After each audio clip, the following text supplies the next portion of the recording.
Hi everyone, today I'm going to take you on a journey from Tim Holtz's inspiration, which is this tag here for the month of August, to my interpretation. So anyone that watches my tag videos knows I'm behind. I'm really behind. I've got June and July still to do, so I'm hoping to catch up with them this month. It's just been really manic, and I am going to be a bit quiet this month, but I'm hoping to get a few videos up that I can post along the way. This is obviously the holiday season, and you'll have to forgive me if I'm a little bit quiet for the month of August. Tim showed us a new way of creating a background tag this month, and I'm going to do my version of it. I don't have all those lovely letter dies that he used on his, so I'm going to improvise. I'm still going to use a die, I'm still going to use layers, but mine will end up looking significantly different to Tim's, but that's okay. We use this challenge to explore lots of different things. Sometimes it's to try exactly the technique that Tim's used on his tag, but sometimes it's to give it a little bit of variation, normally because we don't have exactly the same products, but we'll see where we go. And this one does turn out to be a little bit crazy, so beware. For the bottom layer of this technique, I'm going to be covering my tag and my 3-inch square with tissue paper. This is Tim Holtz's tissue paper, and it's a little bit different to normal tissue paper. It's got a little bit more substance to it. It's so easy to apply that I used it to cover and upcycle some furniture in my house, and it came out great. And all I can say is this product is really versatile. It's easy to apply and goes on forever. So I'm definitely going to treat myself to a different design, so I've got a little bit of choice, because everything that I use it for ends up with a butterfly on it. So I'm going to investigate some of the other designs that come in this range. So I just used matte multi-medium to glue everything down nice and smoothly, and then I'm just trimming away the excess, and I've made a point of making sure that there's a butterfly on each of my pieces. Or two, butterfly or two. Because I'm not sure, but I might want to add some colour to these tags, I'm going to just seal the top of the tissue paper with another layer of that matte multi-medium, and then just put them to one side to dry while I work on the next step. So I've gone with 3 gorgeous bright summery colours. So I've got Mowed Lawn, Picked Raspberry and Ripe Persimmon, and I'm just splodging my distress inks on my craft mat. Then I'm going to give them a little spray with water, and I'm going to swoosh my card through that mix, and that's going to give me a random background, and that's what I want to start with, some variation of colour. And this really is a great way to, particularly if you're not a particularly random person, and although some might say that I am, I've got quite a regimented way of crafting that sometimes sees things turn out perhaps a bit more regimental, that's my background I think, regimental than they might otherwise. And this is a great way to stop that happening by using a technique that produces different results time after time. So you can see I'm just working to the point I'm happy with the variation of colour that I've got on the card. Then I'm going to give it a quick dry, and then I'm going to emphasize some of the colours. I wanted a little bit more green than I ended up with, so I'm making sure that all those white spaces now have green, and I'm applying my ink with an ink blending tool, and then going back in with all the other colours, just going over the areas where they ended up.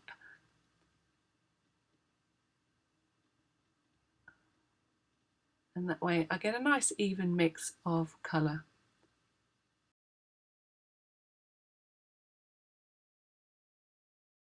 So drying it off with my heat tool and starting to think that maybe it might just be a little bit dark for what I'm going to do with it. I don't want it to fight too much with the other elements that I'm going to put on top of the tag.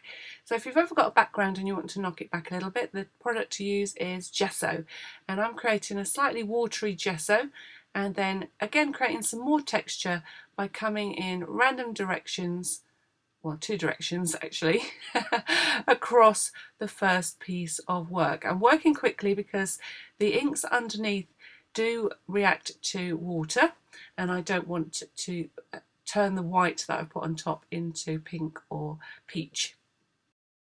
Again, drying everything off, And really, you won't see once I die cut this, there's not going to be much of it showing. It really is just going to be a hint of colour. So this is probably quite a lot of work for what I want to do to it, but I just liked the way the background was going, and you never know, I might do this again in the future. So I'm now going to just try and splatter in the same areas with the colours that I've used. Now, all of you know that splattering is very random, and I'm trying hard just to get it in the areas where the original colour was. So I'm just adding some ink to my craft sheet and then a little bit of water with a brush and then tapping it so that it splatters my work. I'm drying in between so that the colours don't become muddy. You can see actually green is going wherever it wants. And that's okay. And then last but not least, I'm going to splatter with white. I'm going to be using the gesso for this. Again, I'm just going to water it down, and then I'm tapping my paintbrush on my scissors. That way you don't get a sore finger if you're doing a lot of splattering. So now I want to cut things to size. I am going to cut them slightly smaller than the base tag before I die cut them. I'm just working out, making sure that I can get both pieces out of the one piece of card. So I'm just going 1/8 of an inch smaller, as you can see here. And then I need to work out how to get the top bit of the tag. So I'm going to use my ruler and I'm going to just draw where I need to cut to leave that small gap all the way around. I like how it looks then and there. As you go through making your tags, it's always fun to see at different stages, you know what, even though I'm not going in that direction, I'll just file that away for later because that looks quite good.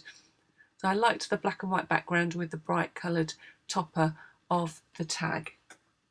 Tim used a lovely word patchwork to do this top layer of his tag, but I don't have anything like that, so I'm going to use this mesh Spellbinders die that I've got, and I've cut both of my pieces. I'm just removing all those little tiny segments. I did think I might use those and put some of those back in, but I don't end up doing that, so the pile does stay on my desk, so you'll have to excuse that. And now that I'm layering it up, I'm thinking perhaps, you can see here, this is where I was thinking, oh, I might put some back in.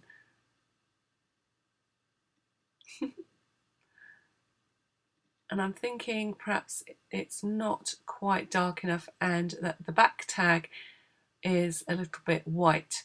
So you can see I'm going to rectify both of those right now, and I'm going to just give it a very light wash with the pink and the orange. And then I'm just dabbing it off with a piece of kitchen roll and repeating the process till I get the desired depth of colour.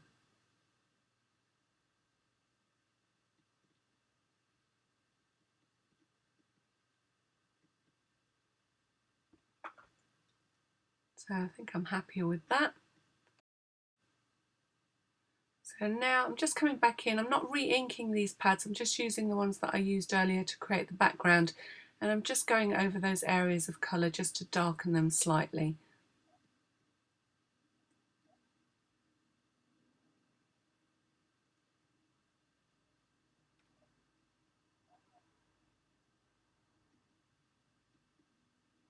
And I'm happy with the tones that I've got there, but I just want my butterflies to stand out a little bit more. I'm just lightly colouring them, or not lightly colouring them, but quickly colouring them, that's what I'm doing, and making sure that those butterflies don't blend away into the background.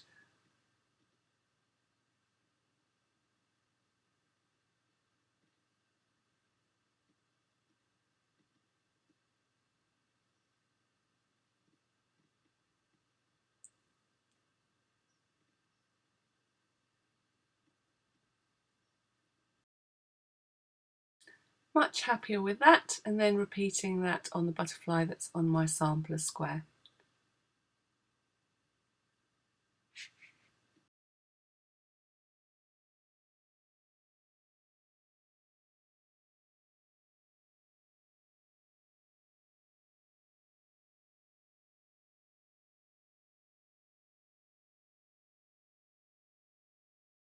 Now, because I want a frame around my tag, I decided to create a sort of window tag first to protect the edges of my die cut before I mount the whole tag and little square onto a piece of black card. So I've literally just rubbed the white persimmon pad right over the piece of card, and now I'm cutting it to size. Always make sure if you use that technique, because you really do get a lot of ink onto your card, that you dry everything off, otherwise you'll be picking up the colour on your fingertips and smudging it over your work. Now I'm going to carefully turn this into a frame by removing the inside section. Now this is a delicate job and I do slip at one point, so do be careful that you really hold down firm on your ruler. That's where I slid, because I'm only just literally catching the edges to create a nice narrow frame around the edge of my tag.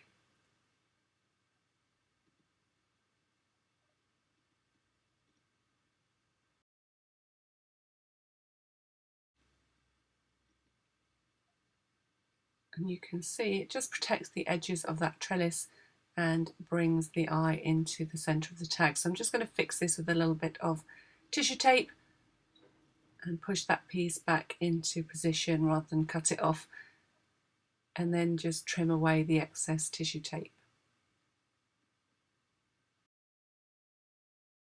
Then I'm just adding glue across the back of the die cut very carefully, ready to add it on top of my tag. So just imprisoning my butterflies behind this pretty trellis, and then adding my orange frame around the outside. Now these are colours that I don't normally work with. I'm a bit of a cool colour person when I look at my work, so this was quite a nice break to use really hot summery colours, as you will see more and more as I go through this crazy tag. It gets crazier as we go on. So that's quite pretty at the moment with that little bit of a vibrant border, but you can see I end up going in a completely different direction shortly. And then repeating the process on my little square.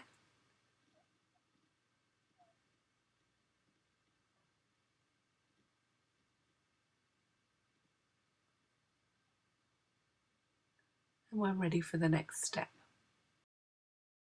You can see here that Tim has used one of his found relatives, so I need to go and find a photograph that I can use on my tag, and that's where the tag takes on a whole new life. So actually, pretty much as soon as I went into my box of photographs, I found an old photograph of me when I was about 18, and I was allowed to go out with my mum and dad, so I had a special long dress for the occasion. I have copied this, don't worry, I've not cut up the original, but I think it needs a bit of body, so I'm just sticking it to a piece of card. So obviously I have cut or copied one at the original size because it was perfect to sit on my tag, and then I've cut one that I will be cutting one that I have shrunk to 75% of its original size to fit on the little 3-inch square. So I've used my matte medium to stick it to a piece of card, and I've also sealed the top because I think I'm going to be drawing on top of myself, and I'm just sealing the print. If I add any sort of water products to the top, I don't want that ink to bleed. And then I'm carefully cutting myself out because I don't want to do myself any damage.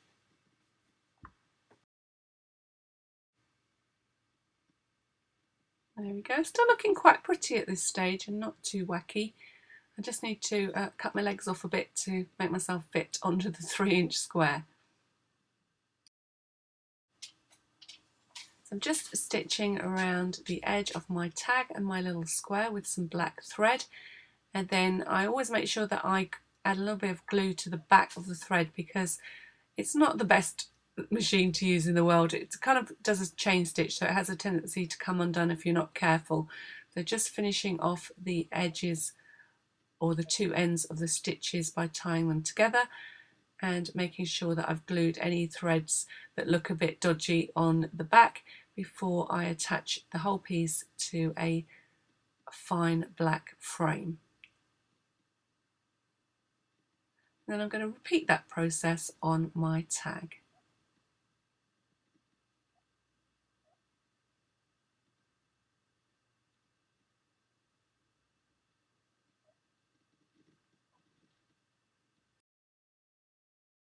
I've seen this done many times before, adding wings to all sorts of things, and I'm going to add wings to myself and turn myself into a little fairy. I think I'm looking quite fairy-like on this tag, and this is where things go a whole lot crazy.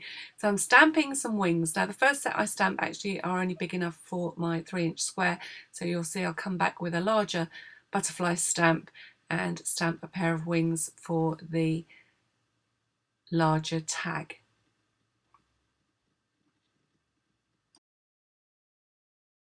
The small wings are from my rubber dance stamps and the large wings are from my Creative Expression stamps.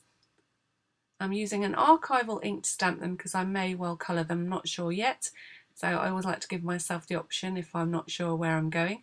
And you can see, I thought I was going to get away with stamping one butterfly, but of course I want 2 wings of the same side of the butterfly to be able to layer them up on the side. Ah, now she gets it. No, don't like me like that, want the other way.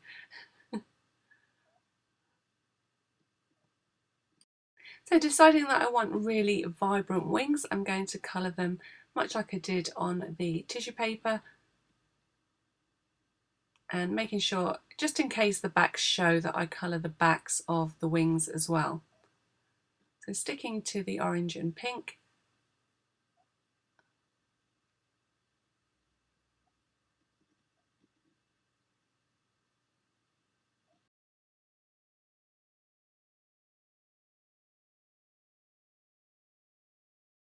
and then colouring the backs just in case they show.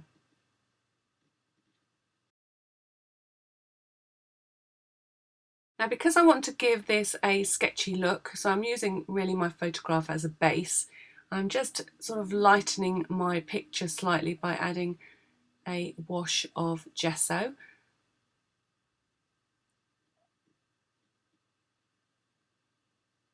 And I'm going to do the same thing to the wings.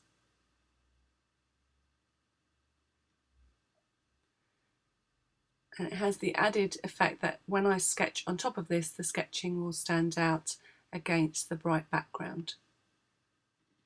And then I'm ready to glue myself into position, and a little bit of surgery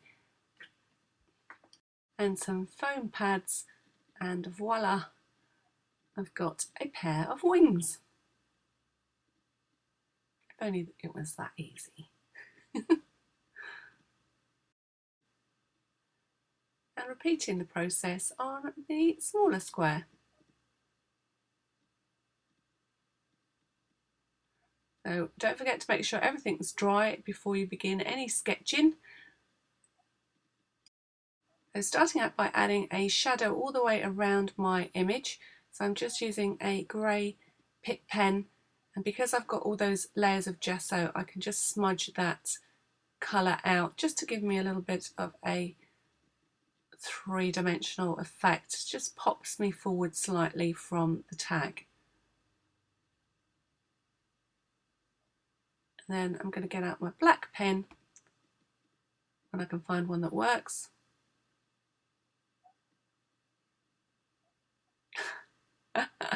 That's what you get for not waiting until your work dries. Lots of pens that don't work.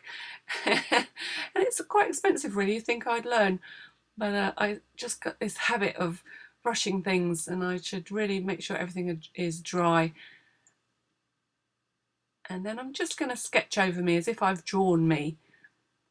Now the hardest part was my face, as you can see. It always is in whatever artwork that I do. If I try and draw a face, I'm absolutely shocking unless it's a cartoon.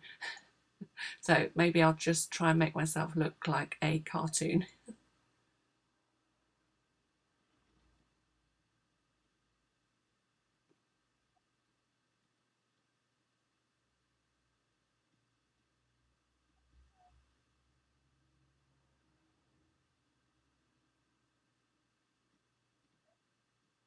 Actually, it doesn't look too bad on camera, but I wasn't happy with the mouth. Then I made the mouth worse, as you can see. Now I've got a really dark black lipstick look going on. A bit goth for my outfit, I think. But I'll try and sort that out shortly.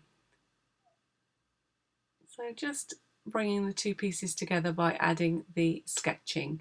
So now it looks like the wings were actually part of the original image. So it's when I tried to go over with the white that I realised my pen is water soluble. So I'm just adding some water to the lines that I've put down just to wash them off slightly. Again, a little bit of gesso, and then I'll start again in a moment. Decided to add a little bit more colour to the pattern on my dress.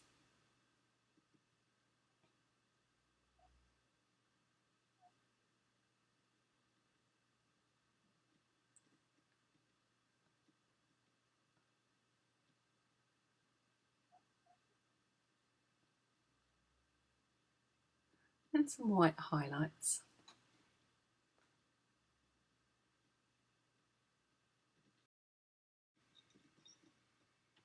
And repeating the process on my tag.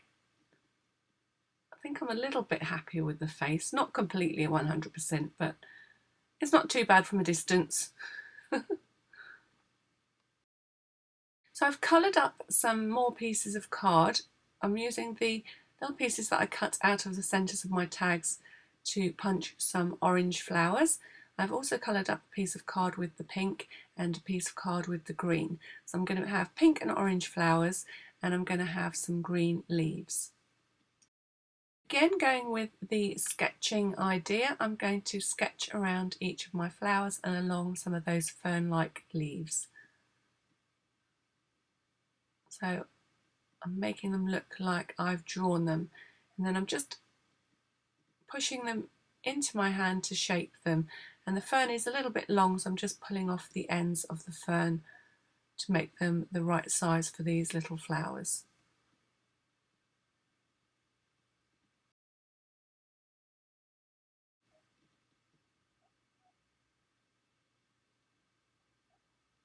Once I'm happy with the arrangement, I'm sticking them down onto my tag.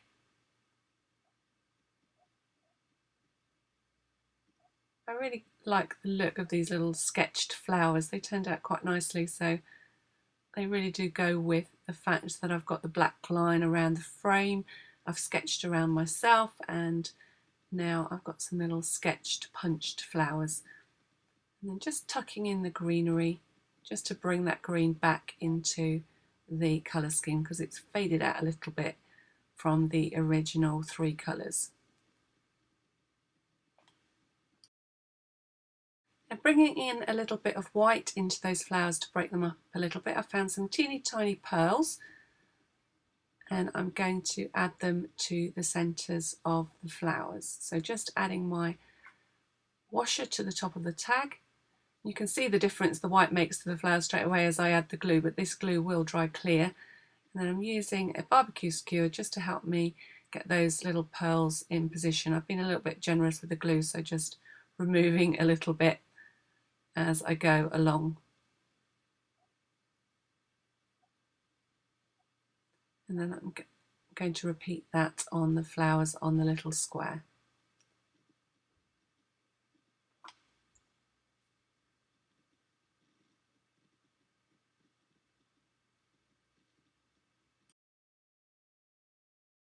Now for the ribbon. So I'm going to try and recreate that ombre effect. I've done it before using my distress inks. It's not as easy to do as it would be if I had the right colour distress markers. I don't have hardly any distress markers as it happens. So I'm just trying to run my orange distress ink along the bottom of the ribbon, being careful not to keep dragging the ribbon through the puddle of ink that I make as I do this. And then on the other side, I'm coming along with the picked raspberry. So it looks okay as it is, actually, if you want a sort of slightly distressed look to your ribbon, but I'm going to blend the colours by adding water. So I'm just misting the whole piece of ribbon with water, making sure that those colours bleed in towards the centre of the ribbon. And this really does give it a pretty effect. It might not be as neat and tidy as Tim's with the distress markers, but it's a good alternative if you want to create a slightly ombre effect ribbon. And now for the finishing touches. I did think I was going to add a wishbone to my tag, as I'm a fairy and I can grant wishes, but it just didn't look right. It was too light against this fussy background. So I'm going to put on some little teeny tiny bottles that I've filled with green glass glitter, and they're going to be my bottle of fairy wishes. And you can see they're quite cute and they sit nicely on my two pieces. So again, I'm going to add my little pieces of ribbon to pretty up my little bottle of wishes. And you can see how nicely this ombre ribbon has ended now that it's nice and dry.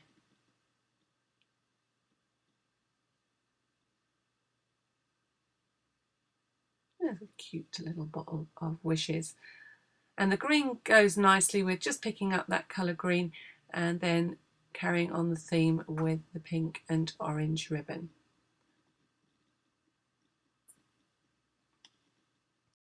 Okay, so I'm adding in the lettering and attaching my little bottle of wishes. I'm going to be using these little ideology stickers for this, and I'm going to add the words "make a wish," which I think, when I think about it, is I'm being a little bit stingy, because I should have said that I'm going to give you 3 wishes, really. I'm sure there's enough room for you to make 3 wishes with that little bottle of fairy magic. She's lost the plot now. So make a wish or 2. I wish that these letters were easier to get into the right place. Oh.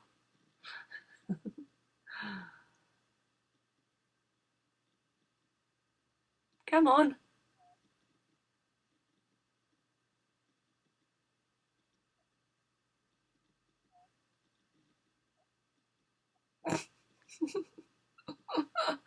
I think I need that wish.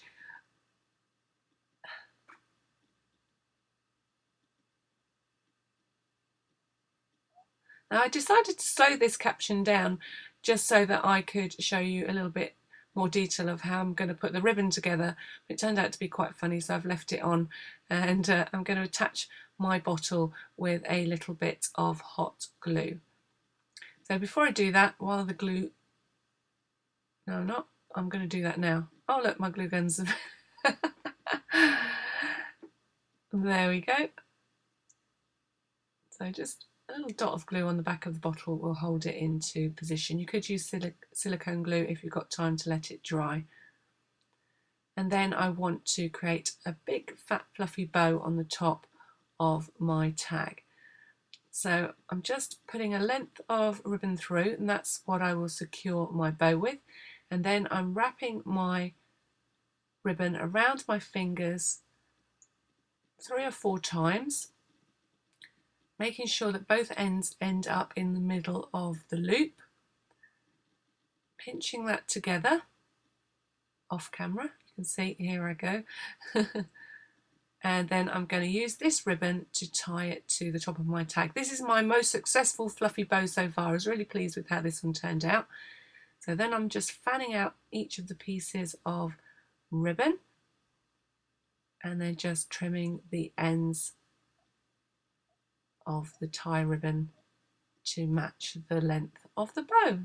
There we go. A little bit crazy, but I hope that you like it. And you can see how, although the techniques were the same, I've ended up with a very different tag. Just cleaning off the back of my tag got a bit messy.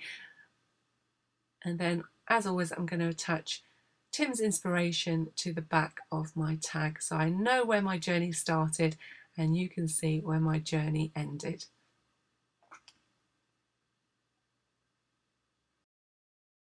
Actually quite pleased with the length of this video, because it did take me a long time to make this tag, and I've managed to get it down to just over 30 minutes, so that's a bonus. You don't have to sit here for too long as I put this tag together.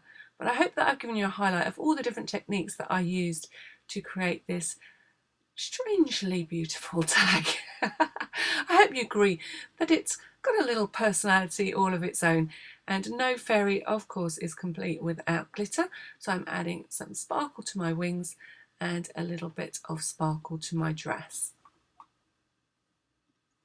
I'm a happy fairy indeed. I'm thinking maybe I need to go and have a lie down with a cup of coffee right now, looking at the craziness of this tag. So from Tim's inspiration, I hope you've enjoyed the journey to my interpretation. If you've been watching my videos, you know I'm trying out the new card system that YouTube are putting in place instead of annotations that I usually use at the end of my videos to point you in other interesting directions.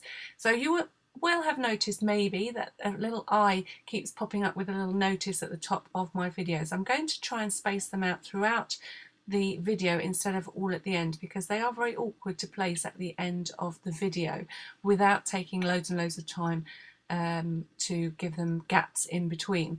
So what I'm going to do is just save a final little card for the end of the video. There will be a photograph there, and see if that works slightly better. If you click on the eye at the end of the video, you should be able to see all of the little links that I have left you, and it's up to you which ones you decide to go and explore. So until next time, I hope you've enjoyed this video. If you have, don't forget to hit the subscribe button, the like button and the share button, because we like to pass all this crafty loveliness around, even if it is a little bit crazy. So until next time, and I'm hoping to have a couple of videos throughout August, but don't worry if I don't, I'll be back in September. Thank you for watching.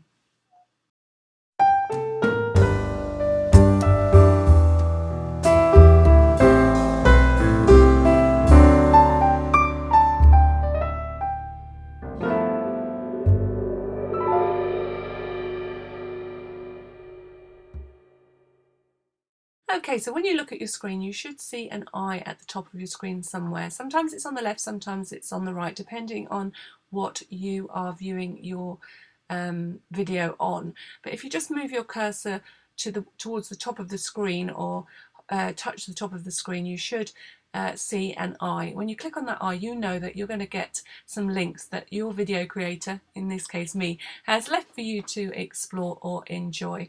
That's our way of just showing you more of our content, and I'm hoping that this last final card, which will take you to the video showing you how I made this little Valentine's piece that I gave to my husband, which was inspired by the tag that you can see clipped onto it, that you will find all 5 of the links that I'm allowed to add to the end of my video. Hope it works, fingers crossed.